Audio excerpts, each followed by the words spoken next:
આ દેશનો મૂળ માલિકનો ઇતિહાસ ઘણો જ ગૌરવવંતી છે, પણ આજે આપણે ફક્ત ને ફક્ત મજૂર તરીકે દુનિયામાં ઓળખાઈ રહ્યા. આપણા પર અત્યારે ભયંકર શોષણ ચાલી રહ્યું છે. મધ્યપ્રદેશમાં હમણાં થોડા દિવસો પહેલા આપણા આદિવાસીઓ પર પેશાબ કરવામાં આવ્યો. 2 દિવસ આગળની ઘટના, જે આદિવાસી મ્યુઝિયમ બની રહ્યું છે કેવડિયામાં, ત્યાં 2 આદિવાસી યુવાનોને મારી અને ખલાસ કરી નાખવામાં આવ્યા. હસદેવ જંગલ કાપી નાખ્યું, લાખો લોકોને ત્યાંથી સ્થળાંતર કરાવડાયું. જળ હોય, જંગલ હોય, જમીન હોય, બધું આપણા જોડેથી છીનવી લેવામાં આવ્યું.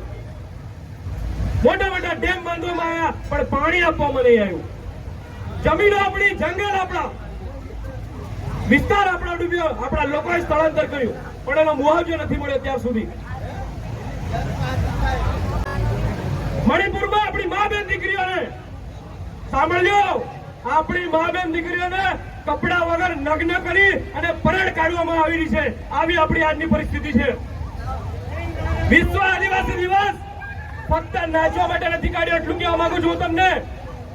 આપણા હક અધિકારો માટે લડવા માટે, એને મેળવવા માટે અને ન્યાય મેળવવા માટે આપણે વિશ્વ આદિવાસી દિવસ ઉજવવાની જરૂર છે. આ દિવસ ફક્ત નાચવા માટે નથી મિત્રો. જળ, જંગલ, જમીનની વાત કરતા આવ્યા આપણે, પણ જળ આપણા જોડે નથી. નદીઓ પર ડેમ બાંધ્યા, સૌરાષ્ટ્ર અને કચ્છમાં પાણી જાય છે. આપણા જમીનો લઈ લીધી, ત્યાં ડેમ બનાવ્યા, સ્થળાંતર કર્યા, પણ આપણને પીવાનું પણ પાણી નથી મળતું અને સિંચાઈનું પણ પાણી નથી મળતું. આ હક અધિકારો મેળવવાના છે આપણે. આ લડાઈ છે આવનાર સમયની.